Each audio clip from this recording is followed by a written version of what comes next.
Salut l'équipe, bienvenue dans le 4e épisode de QLS. Donc c'était une semaine chargée, il y a eu 2 journées d'Euroleague.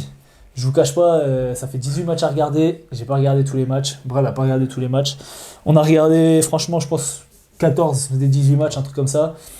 On va essayer de parler de tout ce qu'on a vu. On va peut-être pas débriefer chaque match, on va un peu débriefer ce qui s'est passé sur la semaine, le classement. On va avoir un petit débat aussi aujourd'hui. Je vous donnerai le sujet après. Juste, n'oubliez pas de vous abonner, de soutenir la chaîne, tout ça, tu connais, parce que bon, on fait du contenu de qualité, on investit dans des ring lights, voilà, il faut pouvoir monétiser tout ça. Non, plus sérieusement, voilà, je vois qu'il y a des gens qui réagissent et tout, il y a des gens qui s'abonnent, donc c'est cool, ça fait plaisir. Et on est parti, hein. Votre gars m'a pas introduit, mais c'est pas grave. Je t'entends t'introduire. Pas de bonjour, rien. Vous avez vu l'émission déjà, elle est bancale. Bonjour. Voilà. Voici Bradley. Voilà. Qui est Big Head. Voilà. Faut m'introduire correctement, faut que les gens sachent. Non, blague à part. Ravi de vous retrouver et on peut se lancer. Bon, on va commencer par la semaine des clubs français, comme ça, ce sera réglé. Enfin bon, il y a une semaine qu'on va être plutôt gentil, et une semaine où on va... un autre club où on va être un peu plus méchant. Tu veux commencer par quoi? Toi, t'es un mec méchant, toi. Déjà, je sens. C'est bon, déjà, tu m'as dit, je vous préviens, en fait, on en a parlé un peu avant de commencer la vidéo. Il m'a dit, moi, je veux pas m'énerver, je veux m'énerver devant la caméra. Donc, vas-y, énerve-toi. Non, je veux pas m'énerver, c'est pas vrai, on n'est pas là pour détruire les équipes, au contraire, on est là pour soutenir. Par contre, l'Asvel, on va commencer par l'Asvel, et après on ira sur Monaco. Si on prend la journée 3, ils jouent l'Anadolu Efes, donc on sait qu'ils ont un collectif un peu moindre, mais des individualités relativement fortes.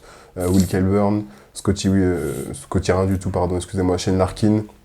Donc on sait que c'est une équipe sur du 1 contre 1 qui va, si tu l'emmènes sur un jeu d'attaque, ils vont forcément marquer plus que toi. Et sur ce match-là, c'était un peu ça. Je me suis retrouvé avec l'Asvel qui était là à dire qui va marquer le plus sans forcément défendre. On a eu la chance d'avoir Nando De Colo qui fait un gros match, il met 25 points. Donc sur un match d'attaque, l'Asvel est plutôt adroit, il met des tirs, ce projet. C'est bon, je me souviens du match. Parce que je disais, je me souvenais plus. Mais il met 25 points, mais il en met, il met un tas de 3 points à la fin. Exactement. Quand ils sont à moins 10 pour revenir à moins 4, etc. Exactement ça. Ouais, ok, il en met 15. Il se projette beaucoup vers l'avant, mais en fait, c'est que le basket, ça joue des deux côtés. Et d'un côté, là, ils ont eu de l'adresse, donc ils ont, on va dire, relativement tenu, même si le score est un peu trompe-l'œil. Mais sauf que de l'autre côté, il faut faire les replis défensifs. Il faut, à un moment, il faut se mettre à défendre parce que c'est pas possible. C'est vrai que déjà, ils font un début de match catastrophique. Il y a 10-2, il y a juste 2 lancers de Geoffrey Lauvergne sur le début de match. Ensuite, qu'est-ce que tu as pensé de l'entrée de Paris-Lee? Je sais pas si tu te souviens de ce match. Défensivement, il a taffé. Hein. Franchement, il a taffé. Il met un 3 points avec la planche. On en parlera du deuxième match après, voilà, pour Paris-Lee. Mais c'est vrai qu'ils se sont fait punir sur le post-up par Will Clyburn. Ils se sont fait punir, ils y sont tous passés. Il a posté tout le monde. Un moment Nando, un moment il y a eu, je crois, il y a eu du Frank Jackson. Ils y sont tous passés. Quand ils étaient plus petits, ils postaient. Quand ils étaient un peu plus grands, il les a écartés. En plus, il a eu de l'adresse. Non, gros match de Clyburn sur ce match-là. Qui met 19 points. C'est 19 ça. points, 6 rebonds, 4 passes. Moi, j'ai bien aimé Yousfal et Lauvergne sur ce match-là, qui se trouvaient bien, qui ont eu du rebond off et tout. Donc, Yousfal, c'est un grand qui nous avait pas beaucoup, comment dire... Habitué à attraper les balles. Ouah, tu parles mal. Non, mais sur ce match-là, je suis d'accord avec toi pour aller dans ton sens. Je trouve qu'il a attrapé les ballons. La relation intérieur-intérieur, elle a été très bonne. Le high-low, il a été bien utilisé. Geoffrey Lauvergne qui est capable de plus s'écarter que Yousfal. Donc, et de jouer autour de Yousfal, j'ai trouvé ça vraiment intéressant. Et donc, vraiment, je suis d'accord avec toi là-dessus. Du coup, à la mi-temps, je crois qu'ils sont pas très loin. Mais j'ai plus le score exact. En tout cas, troisième quart-temps, ils se mangent un run moins 21. Donc, ils mettent des tirs pour revenir à moins 11. Boboa qui fait aussi un gros match, qui met des tirs, qui commence à lancer sa saison. Moi j'ai bien aimé aussi Mbaye Ndiaye sur l'aspect défensif. En fait c'est bien parce que quant à lui et Ngunu, John Egbonu. En fait c'est des joueurs qui apportent une dimension athlétique qui manquait à l'Asvel, qui sont longilignes, qui sautent haut, qui sont capables d'aller chercher des balles. Et Mbaye Ndiaye, il est défenseur des extérieurs, mais il est vraiment long. Je sais pas quelle taille il fait, mais il fait au moins 2,5 avec des longs segments. Donc franchement, je les trouve intéressants. C'est des joueurs qui sont encore bruts, techniquement parlant, mais dans un rôle de mec qui va défendre fort, qui va prendre des rebonds, qui va faire du roll. On en parlera plus tard du match que Kostas Antetokounmpo a fait sur la dernière rencontre du Pana, bah voilà, c'est dans l'énergie. Et en fait, à l'Asvel, il y a déjà des mecs qui techniquement sont bons, et donc ça manquait aussi d'avoir justement ces bagarreurs, ces mecs athlétiques avec des longues allonges. Donc moi j'ai bien aimé leur match. Bon, ils perdent De 5, mais c'est trompe-l'œil. En vrai, il y avait moins 15, à la fin, ils mettent tous leurs tirs à 3 points pour revenir, mais c'était déjà fini. Et sur le deuxième match, alors là, on y a cru. Non, c'est pas qu'on y a Si, cru. on y a cru, contre le Fener, on y a cru. Ils sont à plus 18. En fait, c'est ce que je dis. Le basket, ça joue des deux côtés du terrain. Ils sont sur un match où tout leur réussit. Ouais. Paris Slim et des tiers. Mais à coup pas, je reconnais. J'ai dit à mes haters. Il n'y en a pas beaucoup, mais à mes haters. Non, mais pour moi, c'est un bon joueur Paris Slim. Sur ça, j'ai jamais eu de débat. J'ai jamais dit, ouais, il est claqué. Non, si t'as dit ça. Non, j'ai pas dit ça, menteur. Mais c'est un bon joueur. Par contre, c'est vrai que j'avais des doutes sur sa capacité à mettre des tirs et à être régulier. Là, preuve en est, il a mis des tirs, et l'Asvel, de façon collective, met des tirs, il se passe bien la balle, et surtout, ils défendent. Il n'y a pas de repli, pas de mecs qui partent en contre-attaque, pas de personnes qui sont là, ils jouent la carotte, ils défendent. Résultat, ils sont à plus 18. Je me dis... Après, ils sont à plus 18 avec... ils sont presque à 50 points, je crois, à la mi-temps, donc ils ont quand même de l'adresse. Ils ont de l'adresse. Mais parce qu'ils ont du jeu rapide, parce que voilà. Mais ils défendent. Et Paris Slim fait une bonne entrée, Nando De Colo fait une bonne rentrée, Frank Jackson fait aussi un gros match. Un gros match. En première mi-temps, en tout cas offensivement, tous les voyants étaient ouverts, défensivement aussi. Donc il y a plus 20 à la mi-temps, plus 18. On se dit, bon, ça sent bon. Ça sent bon. Et ensuite, deuxième mi-temps, retour de vestiaire, catastrophique. Je souffle. On retombe, ils retombent dans leur travers. Pas de défense, pas d'agressivité sur le porteur de balle. Énormément de pertes de balles. Paris Slim qui fait une super première mi-temps et qui en deuxième mi-temps pète les plombs. D'ailleurs, il prend une technique pour sa cinquième faute. Frank Jackson qui continue à mettre des tirs pour le coup parce que je trouve qu'il a fait un... Ouais, Frank Jackson, c'était le seul qui a continué à faire un bon match. Derrière, ils sont beaucoup plus concentrés sur ce que tu disais en défense sur Nando De Colo, où vraiment ils sont appliqués, ils l'impactent physiquement, etc. Et puis eux, ils se mettent à mettre des tirs aussi. Hein. De l'autre côté, c'est vrai que le Fener, ça met des tirs, mais enfin, au bout d'un moment, le match se termine à 186, donc il y a plus 15 pour le Fener. Ouais, c'est sévère. Le delta, il est sévère. Attends, je crois qu'il y a 60 à 30 en deuxième mi-temps, quelque chose comme ça. Je pensais que je l'avais noté, mais je ne l'ai pas noté. Mais en tout cas, je crois qu'en deuxième mi-temps, puisqu'il y a moins 20 et ils perdent de 15. 59-31. Ouais, voilà, 59-31. Donc la deuxième mi-temps, c'était une catastrophe. Et c'est dommage, parce que quand tu vois ce qu'ils sont capables de faire sur la première mi-temps, ça te donnait l'espoir. Du coup, ils ont cut TJ Parker. Oui. Alors, ils ont laissé ses deux assistants. Pour combien de temps ? On va voir. C'est dommage pour l'Asvel, quand même, de commencer à 0-4. Quand tu vois ce qu'ils font sur les deux derniers matchs, surtout sur le dernier, contre le Fener, qui n'est pas en grande forme sur ce début de saison. Moi, je trouve qu'ils auraient pu en prendre un. Maintenant, ils sont à 0-4, ils changent de coach. Pas en grande forme. Après, le Fener est quand même à 3-1. Et au bout d'un moment, la réalité du sport, parfois peut être cruelle. Hein. Le basket, parfois, peut être dur. Mais malheureusement, on avait fait la preview en disant on va voir si l'Asvel peut essayer d'approcher les places 10, voire 8. Ils sont à leur place. Ils sont à leur place. Alors, c'est un club tremplin. Tony Parker l'explique très bien et il le dit. On sait très bien qu'ils ne vont pas jouer comme le Real, ils ne vont pas jouer comme l'Olympiakos. Il n'y a aucun problème là-dessus, mais au bout d'un moment, c'est l'attitude. Et là, on l'a vu, sur cette première mi-temps face au Fener, que dans l'attitude, ils peuvent y être. Ils sont capables de défendre, de faire les efforts. Dirait Boulogne. Donc au bout d'un moment, les gars, si vous voulez juste jouer une mi-temps, à ce niveau-là, et dans cette Euroleague-là... Ça pardonne pas. Ça Surtout pardonne contre pas. le Fener, qui est... Même si, moi je trouve qu'ils sont... Quand je dis qu'ils sont pas en grande forme, c'est que ils m'ont pas impressionné. Ouais. Ils sont à 3-1, ils gagnent les matchs, là ils gagnent de 15, ils sont à plus 26 de goal average, là ils gagnent de 15, sachant que c'est un 15 en trompe-l'œil, ça veut dire qu'ils sont à plus 11 sur les 3 autres matchs. Oui. Et franchement, les matchs qu'ils ont joués, ils m'ont pas impressionné de ouf. Will Buckin, alors Tyler Dorsey a pas joué les deux derniers matchs. Will Buckin, toujours fidèle à lui-même quand il a des gros passages, etc. Guduric, qui fait aussi de gros matchs. Ils ont joué qui là, cette semaine, le Fener? Oulala, j'ai un trou. Ils ont joué un club grec, non? Et ils ont perdu là, non? C'est sur cette semaine-là, je crois. Ils jouent. Je l'avais en tête, le Fener a joué. Mais non, ils ont joué l'Asvel. Ils ont joué l'Asvel. Mais c'est la semaine dernière, tu veux dire. Et juste avant, ils gagnent contre le Fener. La journée 3, ils gagnent contre le Fener. Ils gagnent contre le Pana. Contre le Pana, pardon. Le Fener garde contre le Pana. Et le Pana, bon, aussi en début de saison, franchement, alors que c'était une équipe que moi j'attendais. Non mais franchement c'est une dinguerie parce qu'on dirait le bis repetita de l'année dernière. Ils ont mis les moyens, ils ont recruté des joueurs et en plus l'année dernière encore ils avaient pris des joueurs fortes individualités, tu vois, genre Dwayne Bacon, Derrick Williams, bon il y avait Nate Walters, il y avait Papagiannis, il y avait quand même une belle équipe. Saison catastrophique. Paris Lee, là cette année ils ont quand même pris Kostas Lukas qui est un joueur, on va pas dire que c'est une individualité de ouf, mais c'est un joueur qui va faire bien jouer ton équipe. Mathias Le Sort, Jerian Grant, Kyle Guile, Juancho Hernan Gomez qui est dans un trou depuis le début de la saison, il met rien du tout. Et on voit là sur le dernier match qui joue à domicile le Pana, ça y est, il n'y a plus personne dans les tribunes. C'était vide. Là, sur la journée 4, il joue le Maccabi Tel Aviv. Au début, franchement, le Maccabi fait un gros premier quart-temps, il domine, mais le Pana n'est pas très loin, surtout qu'en fin de quart-temps, ils ont un peu d'adresse. Sauf qu'après, derrière, il y a une espèce de trou d'air dans le deuxième quart, ils font 15-9. C'était un match moche. Vraiment. C'était un match horrible. Qui n'était pas ouf.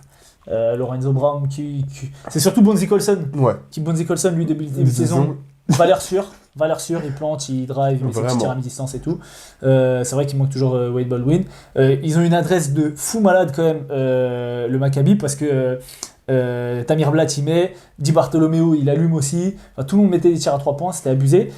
Maccabi qui a failli quand même perdre le match parce qu'il y a faute sur Kostas Lukas à -3 à genre je sais pas 10 secondes de la fin. Non, même pas à 3 secondes de la fin, tu te dis bon bah c'est bien, il faut de lancer. Sauf que non, ils ont fait faute sur le tir à 3 points.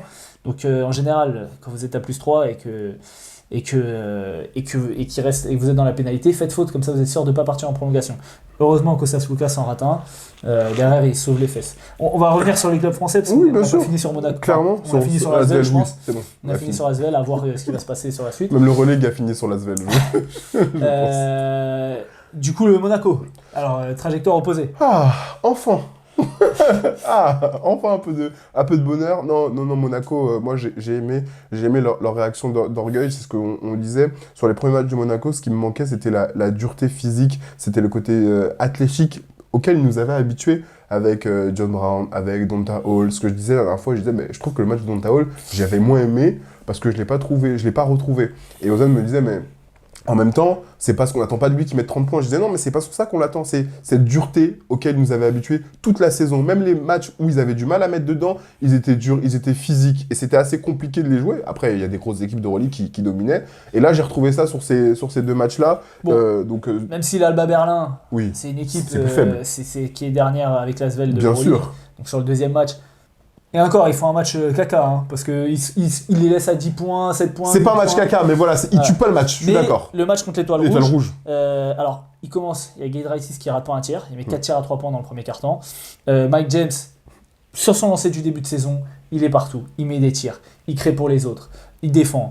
Bonne attitude, il se frustre pas, franchement, rien à dire.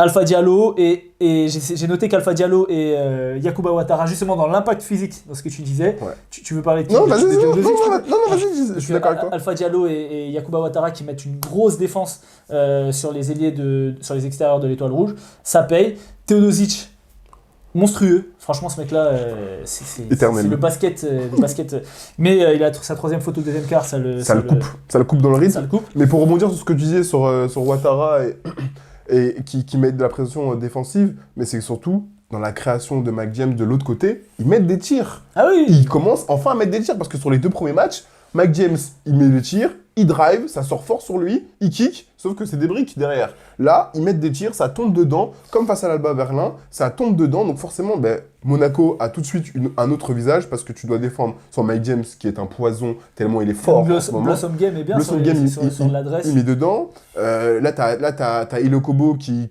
s'est remis dedans. Aussi. Il a mis un tomard. Ça, main gauche. C'était vraiment sale. Main gauche dans le trafic, c'était sexy. Personne l'a arrêté, il monte la balle sur la contre-attaque, personne il a dit ok, let's go. C'était vraiment sale. Non, j'ai aimé. Les premiers points de Kemba Walker. Alors, le match contre l'Étoile Rouge, Kemba Walker, franchement, il avait pas de jambes. Ouais, ça va tous les court. Premier tir, il fait un in and out dribble dans le dos, le mec est presque par terre, il tire court. Tous les tirs sont courts. Il met 2 lancers, à un moment chaud du match, donc il met ses 2 lancers. Par contre, contre l'Alba Berlin, il fait une bonne première entrée où il met 5 points, il fait une passe décisive, il met des tirs. Après, je l'ai pas trouvé non plus. En fait, on trouve vraiment que, enfin moi personnellement je trouve qu'il a perdu quand même, tu vois sur le dribble, il se fait prendre la balle dans les mains, il n'arrive pas à faire de différence vraiment sur le dribble, contre l'Alba Berlin qui est pas non plus une grosse équipe, alors peut-être que voilà il revient de blessure, on va lui laisser le temps de revenir, en tout cas Monaco fait 2 victoires sur les 2 matchs, tout le monde s'est un peu remis dans la saison, donc Mike James était déjà dedans, John Brown et Moté Younas qui est au 3e carton contre l'Étoile Rouge font un gros boulot pareil, comme on disait sur la raquette de l'Asvel qui arrive à bien se trouver sur le high-low, John Brown qui aussi est monstrueux Il met des tirs. des deux côtés du terrain. En défense, on sait, il va provoquer des passages en force. Vraiment, il a toujours ses talents et c'est aussi pour ça qu'il est là et ce qu'il nous a montré l'année dernière. Mais je trouve qu'il a vraiment progressé aussi de l'autre côté du terrain, cette capacité à punir à 4-5 mètres. Il va pas en prendre 10. Il a pris un tir à 3 points aussi. Mais par contre, à 4-5 mètres, il n'hésite plus. Quoi. Il n'hésite plus. Il arrive, il tire sanctionne. Et ouais, j'aime beaucoup cette nouveauté chez lui. L'année dernière, parfois, il refusait quelques tirs. Là, il le prend.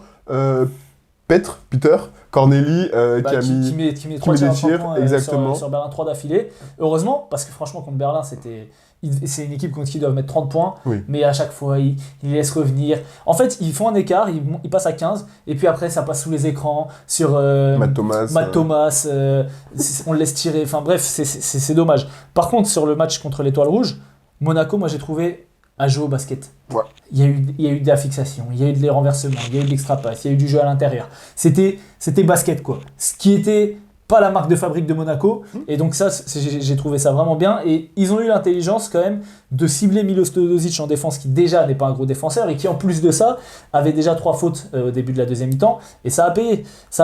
Juste pour finir sur Monaco Étoile Rouge, Alpha Diallo, donc, qui fait un gros match, on a dit défensivement, qui prend 2 rebonds offensifs à 1 minute de la fin, et qui derrière met le tir à 3 poins.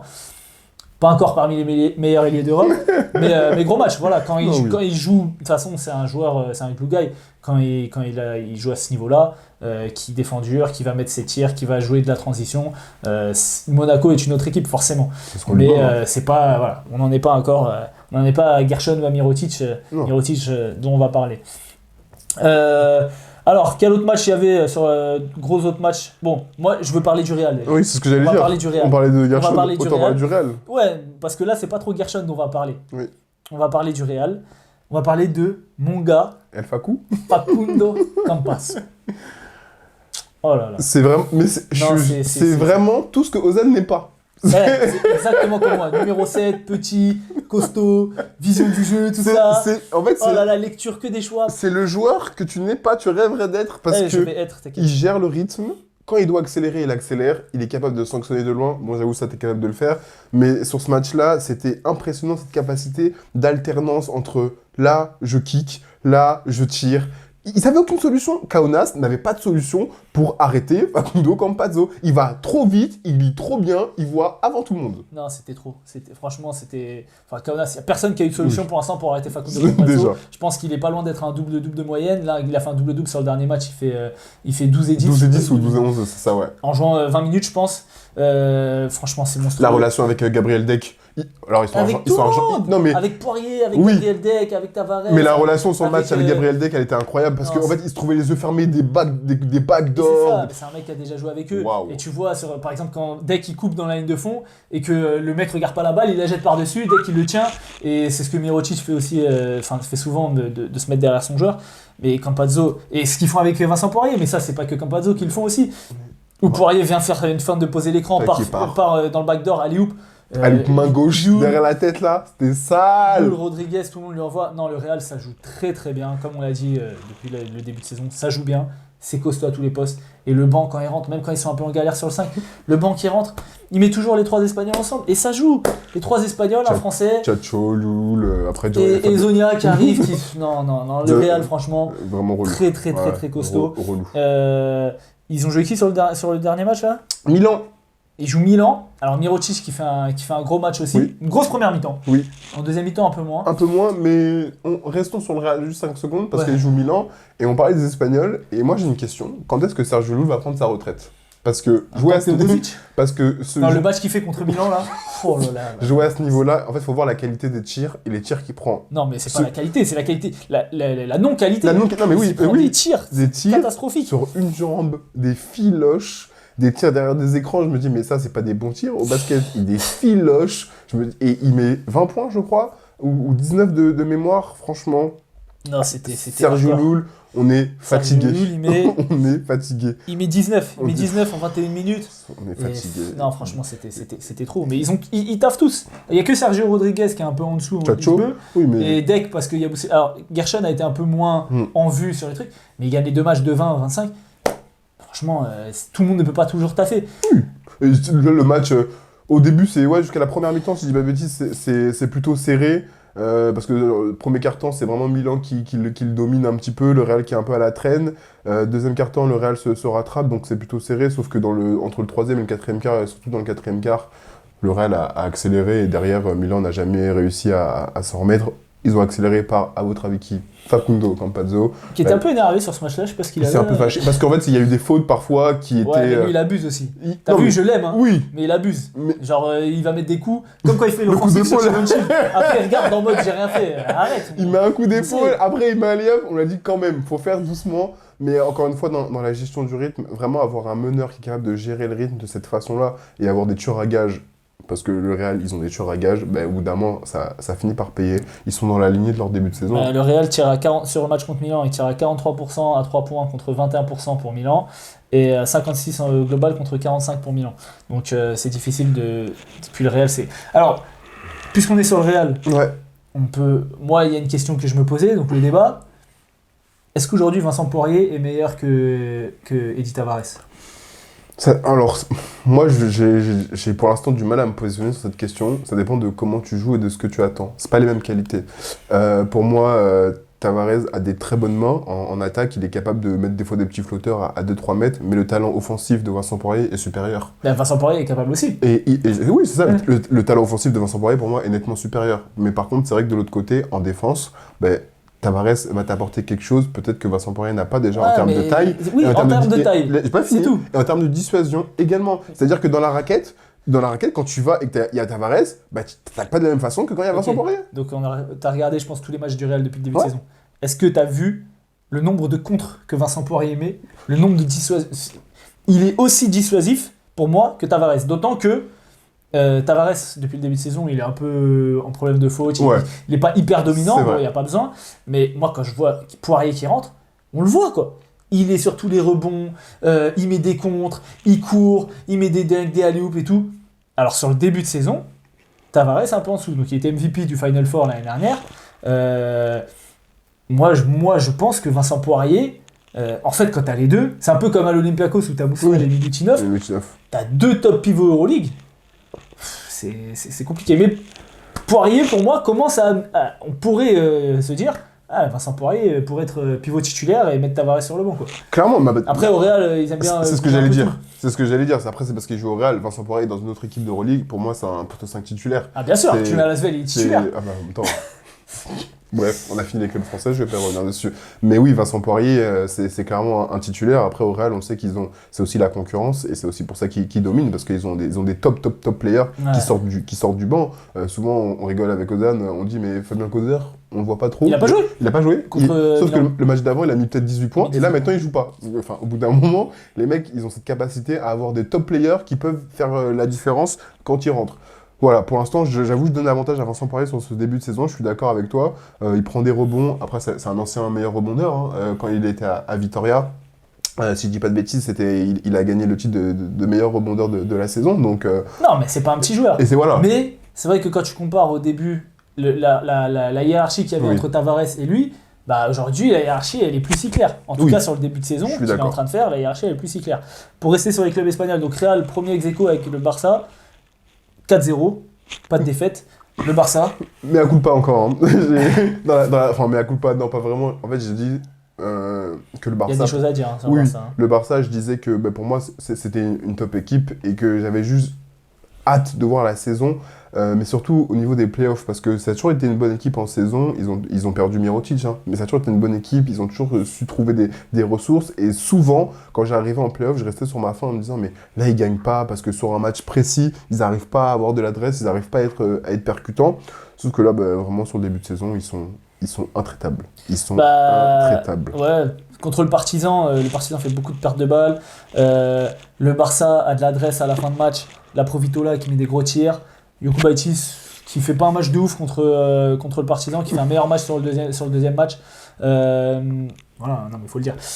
Ils ont pareil une doublette de pivot, Vesely, Hernan Gomez. En fait, il y a une telle différence entre les top équipes en termes de profondeur d'effectifs et les équipes milieu-bas de tableau que genre aujourd'hui, tu te dis, t'en as certains, c'est sûr qu'ils vont aller au Final Four, quoi. La Provitola, monstrueux, Satoransky, discret mais pas mal.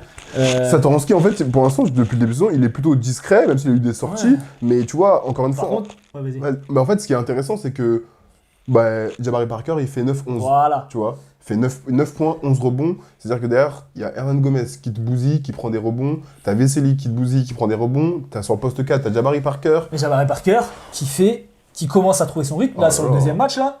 Il a mis des fade away, des trucs et tout. Franchement, c'était costaud. Hein. Il monte en puissance au fur et à mesure. Il prend confiance dans ses tirs, il trouve son rôle dans le truc. Et puis, il apporte une dimension athlétique aussi sur un poste 3-4. Que c'est sûr que c'est pas pareil que quand t'as Abrines. Même si Abrines, depuis le début de saison, c'est pareil. Hein, en termes de pourcentage au tir, c'est un monstre. Il va sortir, il va encore planter en sortant du banc. Non, vraiment, le Barça, là, sur la J4, il joue le Bayern. Il n'y a pas trop d'opposition. On a regardé en diagonale, hein, même très peu regardé. Moi, j'ai regardé un peu, j'ai vu il y avait plus 25. J'ai regardé juste quand Sylvain était sur le terrain pour voir un peu ce qu'il a fait. Qui fait pas un bon match, on va le dire. Hein. Qui fait pas un bon match, mais comme tout le monde, on va dire. Mais puis à la fin, ça se termine avec un plus 40. Enfin, au bout d'un moment, voilà quoi. Le Barça. Non, Jabari Parker, tu vois, il fait 15 points, 6 rebonds en 23 minutes. Efficace. Ils ont même mis James Nagy qui a mis 10 points et 3 rebonds en 10 minutes. Abrines qui joue que 5. Non, le Barça costaud. Donc il y a deux grosses équipes. Je comprends pas, c'est toujours le basket espagnol. Peut-être qu'ils savent faire quelque chose, hein. Je me demande. Peut-être qu'ils arrivent à trouver, même en jeune, ils gagnent des titres. Ils sont toujours bien placés, ils jouent toujours bien au basket, je sais pas. Il y a un truc, je pense, là-bas. Tu as insinué que la fédération espagnole bosse mieux que la fédération française de basket. Ah, je vais pas parler de la fédération française, mais je parlais juste de la fédération espagnole qui bosse bien. Et la formation espagnole est avec bien. les jeunes, le tuilage. Voilà, avec Doncic ou autres qui sont passés par les gros clubs espagnols. Donc, non, bah écoute, c'était pas mal. En termes de classement, il y a qui d'autre là qui est en haut ? Alors, en termes de classement, on a en haut... on a des équipes surprises quand même. Alors, Virtus. En tout cas pour moi. Bologne, Valence et Kaunas. Que j'attendais pas si haut, même si il y a eu que 4 matchs. Ils sont à 3-1. Surtout Virtus. Hein. Virtus-Bologne. Bologne, franchement... Je crois que j'ai regardé aucun match. Si, j'ai regardé un match parce qu'ils ont joué Monaco. Quand ils ont tapé Monaco. Ouais. Où Schengelia, apparemment Schengelia sur la 3e journée, il est MVP de la... Et que Bellinelli, c'était Steph Curry sur le match. Non mais c'était... Donc Bologne, moi je les ai pas trop regardés, donc je veux pas trop dire un truc, mais apparemment ça joue bien au basket. Et Valence, alors Valence que j'ai beaucoup plus regardé pour le coup. Valence pareil qui a... Donc j'avais dit, ils ont pas gardé tant de joueurs que ça, si, ils ont quand même gardé Pradilla, Puerto, Claver, le meneur là, qui est à Lasvel là, Chris Jones. C'est vrai, oui. Oui. Il tourne des gros tirs en fin de match. Donc ça joue bien au basket, ça joue ensemble, ils ont de la confiance. Il y a Brandon Davis qui taffe, il y a Damien Inglis qui taffe. Ça joue bien et franchement ils sont à 3-1 et c'est mérité, tu vois. Le Zalgiris aussi qui performe, on en avait parlé sur la J2 qui avait fait un gros match aussi, une grosse remontée. Donc à voir. Il y a des équipes qu'on attendait un peu plus haut qui sont un peu en galère, l'Étoile Rouge et le Pana. Le Partizan, moi je les voyais pas hyper haut. Après, il y a eu 4 matchs, hein. Oui. Mais ils sont à 1-3. L'Étoile Rouge qui perd du coup contre Monaco, qui avait désossé l'Asvel au premier match, c'est leur seule victoire. Il faut que Shabazz Napier rentre dans sa saison parce que le rôle qu'il a eu l'année dernière à Milan, il faut qu'il apporte quelque chose. Là pour l'instant, c'est Teodosic qui fait tout le boulot et Teodosic ça va pas suffire. Bolomboy qui a eu des bons passages aussi. Tu me disais Mike Toby, comme je t'avais dit, Mike Toby c'est un mec qui va mettre des tirs à 3 points de temps en temps, mais c'est pas un truc de ouf quoi. Donc, oui, mais là tu vois par exemple sur le dernier match de l'Étoile Rouge contre Bologne où Bologne gagne justement, Shabazz Napier il fait 23, 5 et 4. Ah bah voilà, j'ai pas vu le match, donc je peux pas parler. Il a fait un gros match, mais ils perdent parce que derrière... Et qui est à Bologne qui lève à Bologne, qui a été dominant, Schengelia, hein. Schengelia encore, comme d'habitude, Marco Bellinelli, 15, Pajola, Lundberg, c'est une équipe que tu connais. Isaac Ordinier aussi, qui est pas mal. J'irai jeter un œil plus en détail sur ce match-là, parce que j'avoue que je l'ai squeezé. Il y avait 18 rencontres, on vous l'a dit, donc au bout d'un moment, ça y est, j'ai un travail aussi, on en a tous d'ailleurs. Non, c'était compliqué là cette semaine. Bon, encore une fois, en fait, mon appareil photo ne filmait que par tranche de 30 minutes, et comme on a bien raconté nos vies, bah, ça dépasse. De toute façon, on avait un peu fait le tour, donc ce que je disais, on a regardé beaucoup de matchs en très peu de temps, donc c'était un peu fouillis aujourd'hui. Comme c'est parti, ça va être hebdomadaire. On va essayer de débriefer toutes les journées. Après, quand il y aura 2 journées, bah, ce sera plus compliqué. Il faudra qu'on structure un peu mieux, je pense. N'hésitez pas à réagir au débat. Est-ce que vous pensez que Vincent Poirier est meilleur que Tavares? Est-ce que vous pensez que Paris peut mettre des tirs? Puisqu'il disait qu'il ne pouvait pas mettre des tirs. Donc, je lui ai expliqué qu'il n'y a aucun tireur qui tire toujours genre à un mec qui a 40%, il fait pas toujours 3 sur 10, puis 4 sur 10, puis 5 sur 10. Des fois, il va faire 1-9, des fois, il va faire 10-12. C'est même Steph Curry et Klay Thompson, c'est ça. Donc voilà, son argumentation est bancale et j'aimerais que vous alliez l'insulter sur ses réseaux sociaux. Voilà, ceci est un appel à la haine. C'est, waouh, surtout dans le contexte actuel, non, c'est que de l'amour, Arrête, que du love. J'ai eu assez de problèmes comme ça y est. Donc, pas d'appel à la haine, merci. Pas d'appel à la haine, Voilà. que d'appel à l'amour. Merci. Donc n'hésitez pas à vous abonner, déjà, à liker, commenter, participer au débat avec nous. Nous on se régale, comme on vous l'a dit, il y a des gros matchs. On n'a pas parlé du coup, enfin si on en a parlé mais ça a coupé. Tu peux nous redire juste les gros matchs à regarder la semaine prochaine? Barcelone, Real Madrid, duel de premier, on va voir qui est qui. Ça Le va. Real et son Armada face au Barça qui tourne très bien aussi. J'ai très hâte. Spoiler, mettez la balle à Gershon et à Facundo Campazzo, vous inquiétez pas. De toute façon la balle elle sera dans les mains de Facundo Campazzo. Ça va très bien se C'est lui passer. qui va tout faire tourner et voilà, ça va se passer comme ça. Et ils Partisan. vont taper le Barça, je pense. Moi, mon prono, c'est quoi ton prono? Pour le Real, Ouais. moi je pense que C'est le où? Real. C'est à Barcelone ou à Madrid? C'est Madrid? à Madrid, je dis pas de bêtises. Ouais. Moi, je vois le Real gagner. Oui, le moi Real, aussi. franchement, je les vois vraiment en mode rouleau Moi compresseur. aussi. Même si le Barça est très fort. Hein. À voir. En Euroleague, tout est À voir. possible. Et donc, c'est ce que je disais aussi avant que ça coupe. À Milan, qui est une équipe qui tourne déjà bien. Retour à venir de Billy Baron, gros shooter de l'équipe, qui va faire du bien. Ismaël Kamagaté, qui a fait sa première entrée. Bah, tranquille, voilà, il prend l'expérience. Je sais pas s'il joue plus en championnat d'Italie, j'imagine qu'un peu plus. Je regarde pas trop. Non, mais je vais pas regarder non plus. Mais bon. Il y avait assez de trucs à regarder cette semaine. Il y a quand même un petit derby Partisan, de. Voilà. étoile rouge. Voilà, donc ce sera saignant. Enfin, j'espère pas, mais bon, voilà quoi. Il y aura de l'énergie en tout cas dans la salle, ça c'est sûr. Le Partizan qui Tu dois gagner. Hein. doit gagner, l'Étoile Rouge aussi, puisqu'ils sont à 1-3. Donc ça va être un match très très important. Et il y a un super. Non, on s'en fout de ça. Bayern, Fenerbahçe. Regardez Carson Edwards prendre 25 tirs pour montrer à Fenerbahçe ce qu'ils ont perdu. Et en mettre quoi, 2 ou 3. Il va terminer à 3 points. Est-ce qu'ils peuvent jouer avec un maillot qui fait pas mal aux yeux, par contre, Déjà. s'il vous plaît? Parce Déjà. que leur maillot là, c'est trop. Mais Carson Edwards, ça y est. Il va Ouais. terminer à 5 points, à 2,60, c'est bon, merci. Et du coup, c'était quoi l'autre match? Efes Olympiakos? Et ça, c'est Olympiakos. Ouais. Bien sûr que ça se regarde, t'as Ah, dit, regardez pas ça ça. se regarde. Ah, c'est quand même. Non, c'était pour la blague, évidemment même. que ça se regarde. De toute façon, les fesses, même si, tu vois, c'est des équipes, même s'ils ils gagnent pas, t'as tellement des joueurs, Shane Larkin. voilà, et même Darius Thompson, tout ça, t'as tellement des joueurs beaux à voir jouer que tu vas regarder. C'est vrai. Et le Pana, l'année dernière, on leur a laissé la chance avec Paris, avec Dwayne Bacon, etc. Moi, au bout d'un moment, c'est bon, j'ai arrêté. Donc le Pana, il y a plein de joueurs bien, il y a plein de joueurs qu'on adore, Mathias Le Sort, Juancho Hernan Gomez, Costas Lucas. Commencez à jouer au basket, s'il vous plaît, parce que, enfin, sinon on va rien faire du tout, mais on va arrêter de regarder, quoi. C'est dommage parce que c'est une belle équipe.